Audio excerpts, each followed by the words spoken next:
కలువరి మహిమా శుభ సందేశం.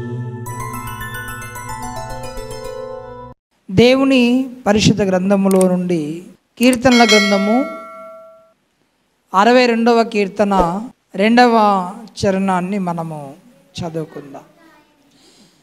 ఆయనే నా ఆశ్రయ దుర్గము, ఆయనే నా రక్షణకర్త, ఎత్తైన నా కోట ఆయనే, నేను అంతగా కదిలించబడను.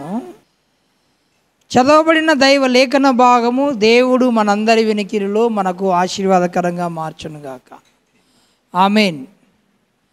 ప్రభునందు నాకు అత్యంత ప్రియమైన దేవుని బిడ్డలారా, భక్తుడైన దావీదు వ్రాసినటువంటి కీర్తనలు మనకెన్నో పాఠములను మనకు నేర్పిస్తున్నట్టుగా మనం గమనించగలం. దీంట్లో ప్రార్థన, ఆరాధన, మరి అదే రీతిగా సందేశము, హెచ్చరికలు, పశ్చాత్తాపము ఎన్నో కనబడుతూ ఉంటాయి మనకి. చదువుకున్న దైవ లేఖన భాగంలో కూడా దేవునిని ఆయన ఆశ్రయించినట్టుగా మనకు చెబుతున్నాడు. ఆయనే నా ఆశ్రయ దుర్గము, ఆయనే నా రక్షణకర్త, ఎత్తైన నా కోట ఆయనే. దేవుడు ఏమై ఉన్నాడో మనకు జ్ఞాపకం చేస్తున్నాడు. ఆయన ఒక కోటగా ఉన్నాడు, ఆశ్రయ దుర్గముగా ఉన్నాడు, రక్షణకర్తగా ఉన్నాడని జ్ఞాపకం చేస్తున్నాడు. గాలి దువారాలు లేకపోతే ఇలాంటి పరిస్థితి వచ్చినప్పుడు, తుఫానులు వచ్చినప్పుడు, వరదలు వచ్చినప్పుడు మామూలుగానైతే సహజంగా సాధారణంగా కట్టబడిన ఇళ్ళే కూలిపోతాయి. అంతే తప్ప బలమైన కొండలు లేకపోతే గుట్టలు లేకపోతే కోటలు కూలిపోవడానికి అవకాశము లేదు. భక్తుడు దేవునిని తనకు ఆశ్రయముగా చేసుకొని ఆయనలో ఆయన చొరబడ్డాడన్నట్టు. ఆయనే నాకు ఎత్తైన కోట అని అన్నాడు. నా రక్షణకర్త, ఎత్తైన కోట, నా ఆశ్రయ దుర్గము. కాబట్టి నేను అంతగా కదలించబడను అని అన్నాడు. ఎందుకు ఈ మాట పలకాలి అంటే, భక్తులను కదిలించేటువంటి ఏదో శక్తి ఒకటి ప్రమాదంగా ఉన్నది అనేది మనం అందరం గమనించాలి. నేను అంతగా కదల్చబడను, ఒక మారు కాదు 2 సార్లు అంటాడు ఆయన. 6వ చరణం కూడా చూడండి ఒకసారి. ఆయనే నా ఆశ్రయ దుర్గము, నా రక్షణాధారము, నా ఎత్తైన కోట ఆయనే, నేను కదిలింపబడను. ఏమంటున్నాడు పలుమారులు? దేవుని ఆశ్రయంగా కోటగా చేసుకొని ఉన్నాడు గనక ఆయన ధీమా ఏంటంటే, నేను కదిలింపబడను. అవునయ్యా, నువ్వు కదిలించబడడానికి గల అవసరము ఎక్కడ ఏర్పడింది? ఆ మాట ఎందుకు వాడావు అనంటే, భక్తులను కదలించాలని, పడగొట్టాలని, చెడగొట్టాలని తెలవకుండానే ఏదో దుష్టశక్తి పనిచేస్తూ ఉంటుంది. నడుస్తున్నది కాలము అంటే అర్థం ఏంటి? దేవుడే ఇది జరిగిస్తున్నాడు, దానంతట అది జరగడం లేదు. భూమి తనంతట తాను తిరుగుతూ సూర్యుని చుట్టూ తిరుగుతా అంటే ఈ కాలమానం అనేది ఏమవుతుంది? కాలములు మారిపోతుంది. వర్షాకాలము, తర్వాత సూర్యునికి దగ్గరకు వచ్చినప్పుడేమో ఎండాకాలము, దూరం పోయినప్పుడేమో చలికాలము, ఇలా ఏర్పడుతున్నవి ఋతువులు అనేటివి. ఇది దేవుని వలన జరుగుతున్నది. సూర్యుడైనా, చంద్రుడైనా, నక్షత్రాలు, వెలుతురు, చీకటి, ప్రతిదీ దాని దాని కాలము, దాని దాని సమయంలో మనకు వచ్చి హాయిని, వెచ్చదనాన్ని, ఆహారాన్ని, మనకు నెమ్మదిని ఇస్తున్నాయంటే అది దేవుడిచ్చే ఆశీర్వాదం. ఈ ప్రకృతి అనేది ఎవరి మీద ఆధారపడి నడుస్తుంది? దేవుని మీద ఆధారపడి నడుస్తుంది. అయితే కొన్నిసార్లు అపవాది కూడా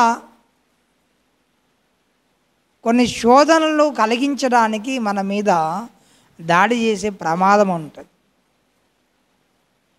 మీకు ఎలా తెలుసు సార్ ప్రకృతిలో కొన్నిసార్లు విపత్తులు అనేటివి అపవాది వలన వస్తవి అన్నది ఎలా తెలుసు అని అంటే బైబిలే దానికి చక్కటి ఉదాహరణ. నిన్నటి కాల సమయం కూడా మనం ఆ మాటను జ్ఞాపకం చేసుకున్నాం. సముద్రం మీద యేసు ప్రభు తన శిష్యులతో ప్రయాణం చేస్తుంటుండగా ఏమొచ్చింది? గాలి తుఫాను వచ్చింది. వారు ఆహాకారాలు పెట్టారు, మేము నశించిపోవచ్చున్నాం, అయ్యా నీకు చింత లేదా, లే లే లే లే అని యేసయ్యను లేపారు. వాళ్ళకి నెమ్మది లేదు, ఇంకోళ్ళకి కూడా నెమ్మదిగా ఉండనియరు. యేసు ప్రభువుని నిద్ర లేపారు. ఆయన లేచి విశ్వాసం లేని వారులారని చెప్పి వాళ్ళని ఒక మాటని ఆయన గాలిని తుఫానును ఏం చేశాడు? ఆయన గద్దించేశాడు. గాలి తుఫాను అంటే గాలి వానలు ఇవి దేవుని వలననే ఆ సమయంలో వచ్చి ఉంటే ఈయన గద్దించేవాడా? గద్దిస్తాడు ఎప్పుడైనా కుమారుడు తండ్రిని గద్దిస్తాడా? ఎట్టి పరిస్థితుల్లో ఆ విషయం అలా జరగదు. ఆయన గద్దించాడంటే అర్థం ఏమిటంటే అది దేవుని వలన వచ్చినది కాదు. శిలువ మరణం పొందవలసిన సమయం వచ్చింది. శిష్యులందరూ మొత్తుకుంటాళ్ళు, ముఖ్యంగా పేతురు, ప్రభువా ఇది నీకు దూరం అగును గాక, మేము చూస్తూకుండలేము, ఇట్టెట్లయితుంది, ఇంత ఘోరమా అని శిష్యులు మానవ ప్రేమను చూపిస్తున్నారు. యేసయ్య కూడా మానవునిగానే ఉన్నాడు కనుక ఆయనకు కూడా ఆ శ్రమలను చూసి కాస్త బాధ కలిగింది. అయ్యా మీ చిత్తమైతే ఈ గిన్నెను నా యొద్ద నుండి తొలగించు. తండ్రికి ఏమని అడుగుతున్నాడు? గద్దించాడా? ఎందుకంటే అది తండ్రి వలన అనుగ్రహింపబడిన ఆజ్ఞ, తండ్రి వలన పొందుకున్న కార్యము కనుక ఏమని అంటున్నాడు? నీ చిత్తమైతే దీనిని తొలగించు. అక్కడ మాత్రం నీ చిత్తమైతే గాలి ద్వారా ఆపాను అనలే. ఏమన్నాడు? గాలిని తుఫానును గద్దించాడు, అవి నిమ్మలమైపోయినాయి. ఇదంతా ఎందుకయ్యా చదువనంటే భక్తులను కొన్నిసార్లు కదిలించే ప్రయత్నం చేస్తాడు అపవాది. అది నేను కదిలించబడను అని ఎందుకు అంటున్నాడు భక్తుడనంటే కదిలించేవారు ఎవరో ఉన్నారు కానీ నేను కదిలించబడను. అతను కదిలించబడకపోవడానికి గల కారణం ఏమిటో చెబుతున్నాడు. ఏం చేశాడట? అతడు దేవునినే ఆశ్రయించాడట మొదటిది. రెండవది దేవుడే తనకు ఎత్తైన కోటగా, దేవుడే తనకు రక్షణకర్తగా కలిగి ఉన్నాడు కనుక నేను అంతగా కదిలించబడను అని అంటాడు. 6లో నేను కదిలింపబడను అని అన్నాడు. నా రక్షణకు నా మహిమకు దేవుడే ఆధారము, నా బలమైన ఆశ్రయదుర్గము, నా ఆశ్రయము దేవుని యందే ఉన్నది అని చెబుతూ జనులారా ఎల్లప్పుడూ ఆయన యందు నమ్మిక ఉంచుడి, ఆయన సన్నిధిని మీ హృదయములను కుమ్మరించుడి, దేవుడు మనకు ఆశ్రయము. హల్లెలూయా. దేవునినే తమకు ఆశ్రయముగా చేసుకొని బ్రతికాడు. ఎందుకు చెప్తున్నానంటే సాతానుడు కొన్ని మార్లు మన జీవితాల మీదకి కూడా కొన్ని గాలి తుఫానులను పట్టుకొస్తాడు. అది ఏ రకంగానైనా కావచ్చు, నీవు ఉన్నట్టుగానైతే ఉండనియ్యడు. నేను కదిలించడానికి అపవాది ఎన్ని రకాలుగానైనా వాడు ప్రయత్నం చేయవచ్చు. అందుకొరకే అపోస్తలుడైన పౌలు కూడా తన పత్రికల్లో ఏమంటాడంటే, మీరు ఇటు అటు ఎగరగొట్టబడు వారమైనట్లు ఉండక అని అన్నాడు.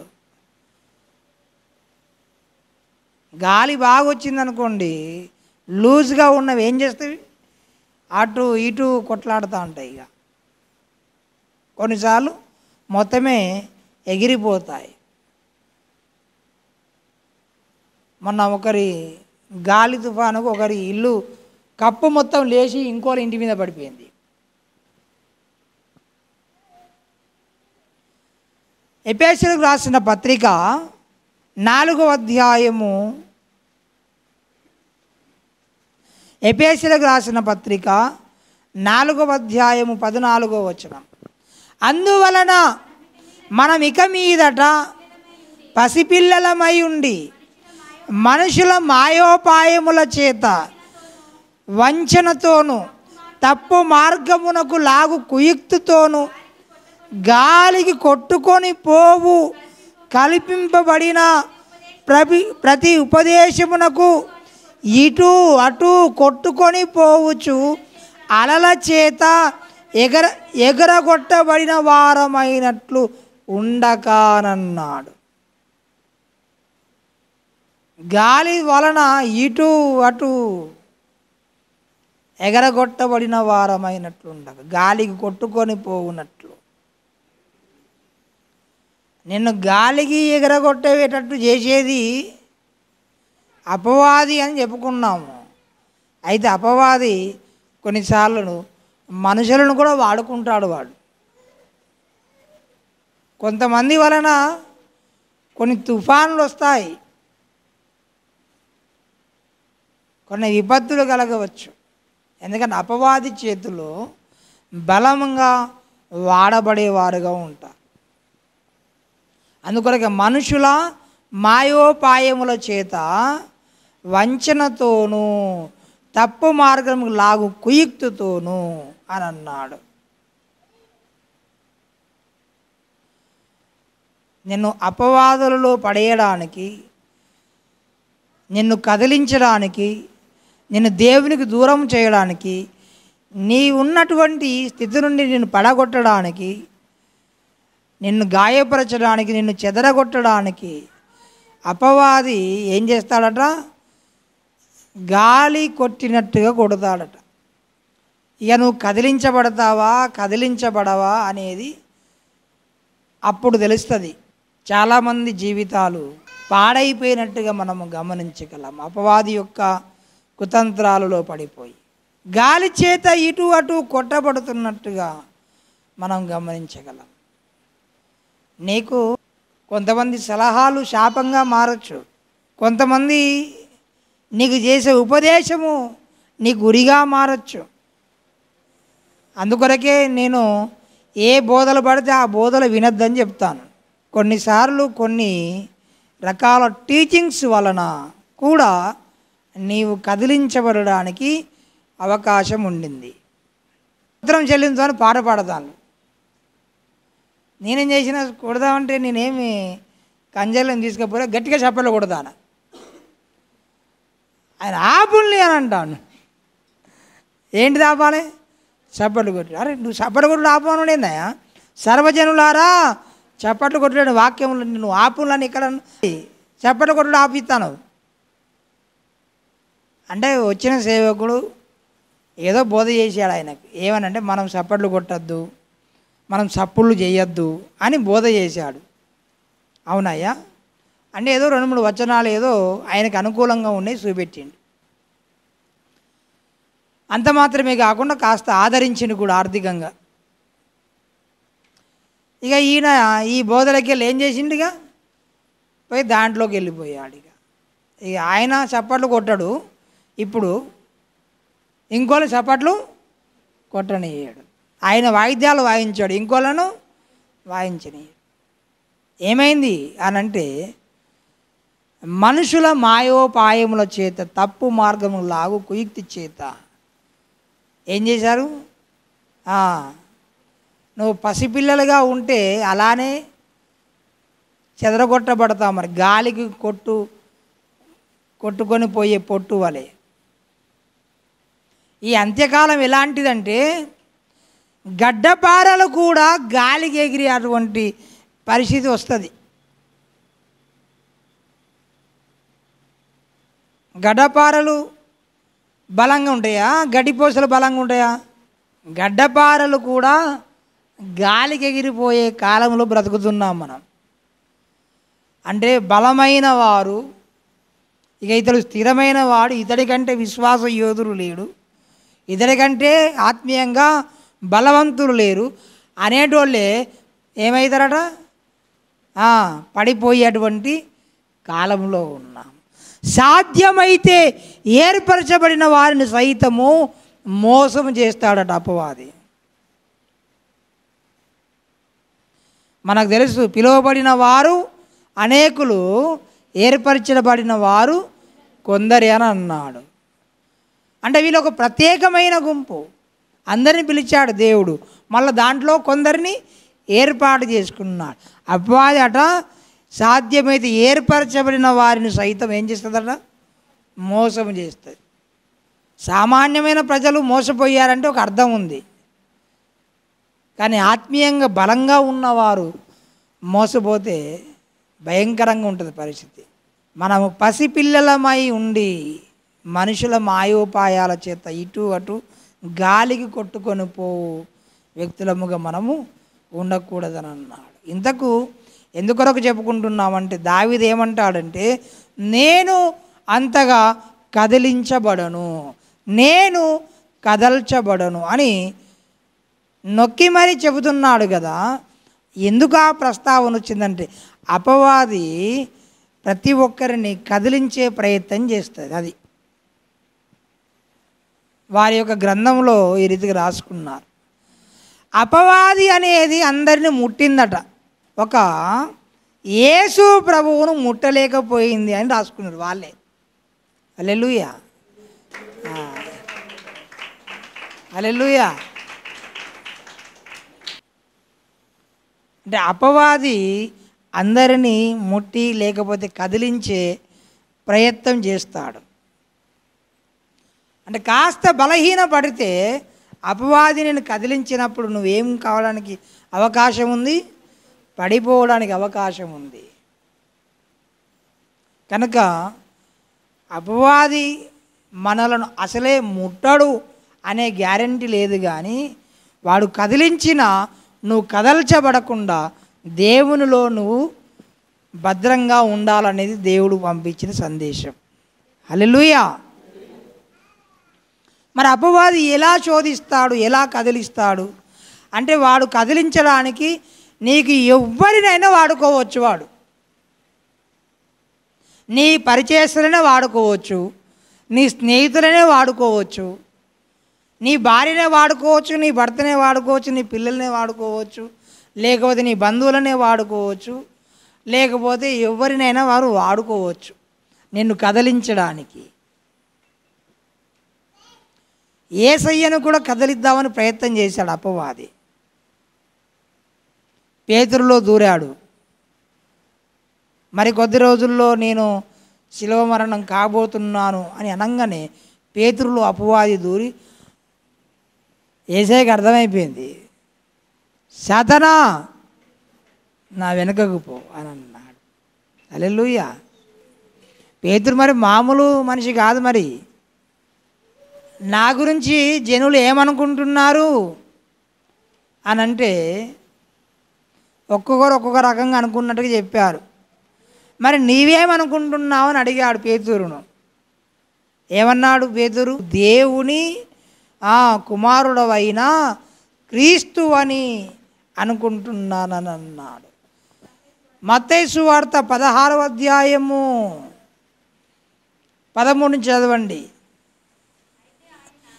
యేసు ఫిలిప్పుదైన కైసరయ ప్రాంతములకు వచ్చి, మనుష్య కుమారుడు ఎవడని జనులు చెప్పుకొనుచున్నారని తన శిష్యులను అడగగా, వారు కొందరు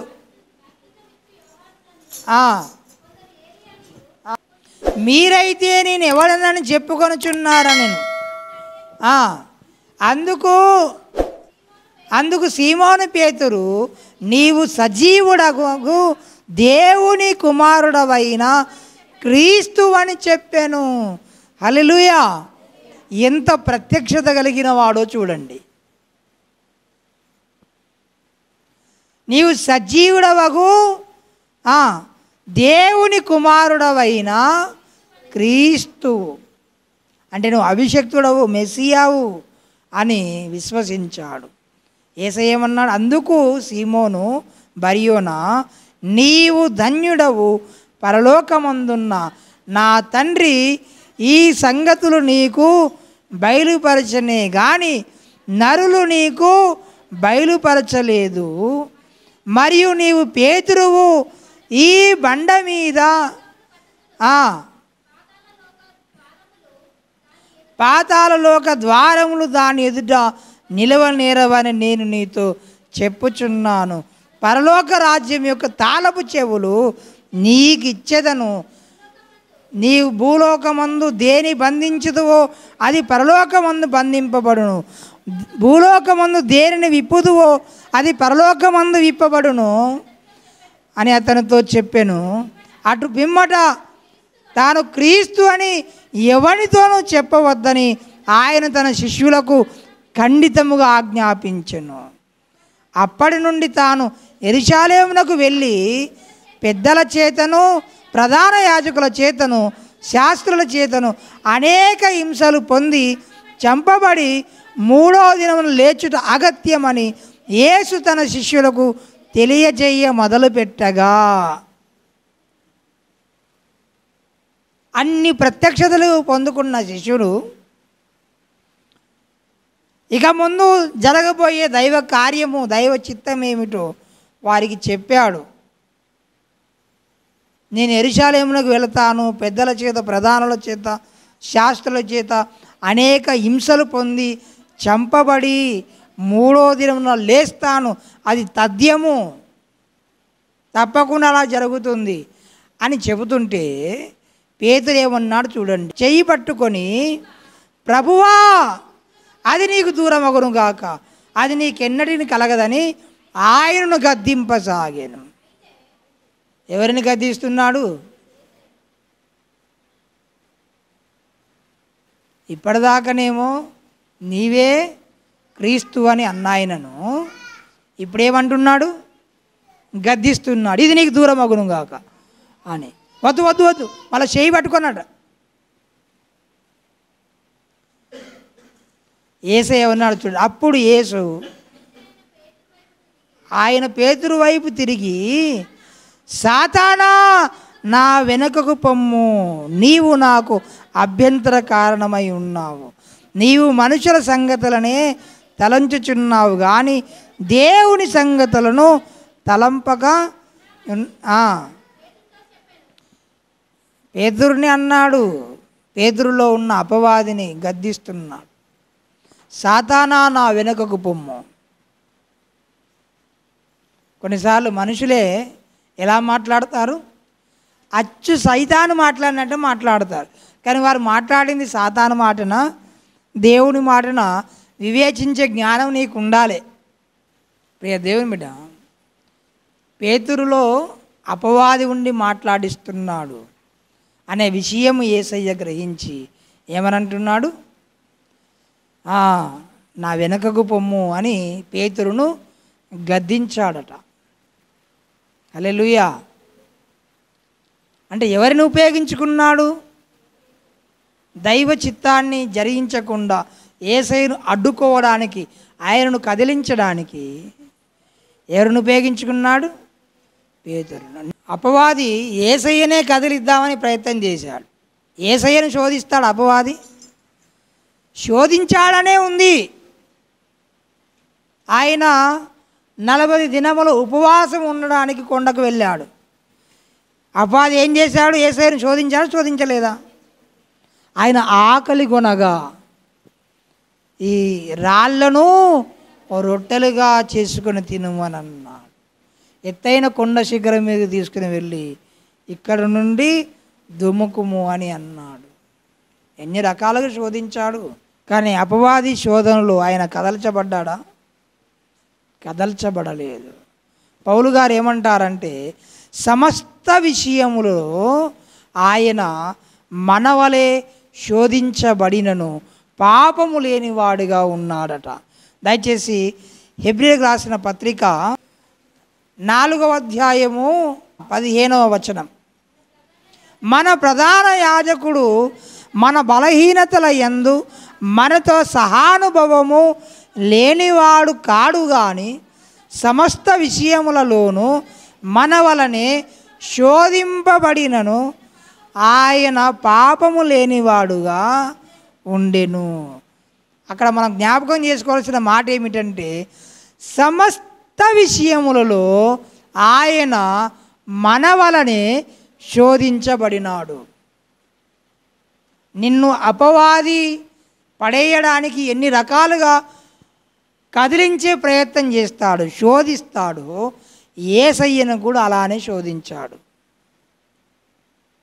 కానీ ఆయన పాపము లేనివాడుగా ఉన్నాడట. అంటే శోధన వేరు, పాపములో పడిపోవటం వేరు. అందుకొరకు శోధన సహించువాడు ధన్యుడు అని అన్నాడు. అపవాదిని కదిలించే ప్రయత్నం చేస్తాడు. ఎవరి రూపంలో ఒక రూపంలో వస్తాడు నీ కాడికి. నువ్వు బాగా ప్రేమించే నీ మిత్రుని రూపంలో రావచ్చు, బంధువుల రూపంలో రావచ్చు, ఎట్లయినా రావచ్చు కాక నేను పాపములో పడవేయడానికి, దేవునికి దూరం చేయడానికి, దేవుడు నీకు ఇచ్చిన రక్షణ నుండి దూరం చేయడానికి. కానీ మనం కదల్చబడకుండా ఉండాలి. హల్లెలూయా. కదల్చబడకుండా ఉండాలి అంటే మనము మొదటిది దేవుని మీద అపారమైన విశ్వాసం కలిగి ఉండాలి, అంతే. హల్లెలూయా. ఇంకొక మాట మనం జ్ఞాపకం చేసుకోవాల్సింది ఏమిటంటే ఈ శోధనలలో ఈ అపవాది యొక్క ఈ కదిలించే ప్రయత్నంలో నువ్వు పడిపోవద్దు అని అంటే, నీ మీదికి దుష్టుడు రేపే గాలి తుఫానులలో నీవు చెదిరిపోవద్దు అంటే, కొట్టుకొని పోవద్దంటే దేవుని మాటలు విని ఊరుకోవద్దు. అది చాలామంది వింటారు కానీ ఒక్కటి పాటించరు. దేవుడు మనకు ఇచ్చిన రక్షణ, దేవుడు మనకిచ్చిన పరిశుద్ధత, దేవుడు మనకిచ్చిన ఆధిక్యత, దేవుడు మనకిచ్చిన స్థానములో మనము బలంగా ఉండాలి అంటే దేవుని మాటలు వినడం మట్టుతో సరిపెట్టుకోవద్దు. అది రోమాపత్రిక 2వ అధ్యాయము 13వ వచనం. ధర్మశాస్త్రము వినువారు దేవుని దృష్టికి నీతిమంతులు కారుగాలి, ధర్మశాస్త్రమును అనుసరించి ప్రవర్తించువారే నీతిమంతులుగా ఎంచబడుదురు.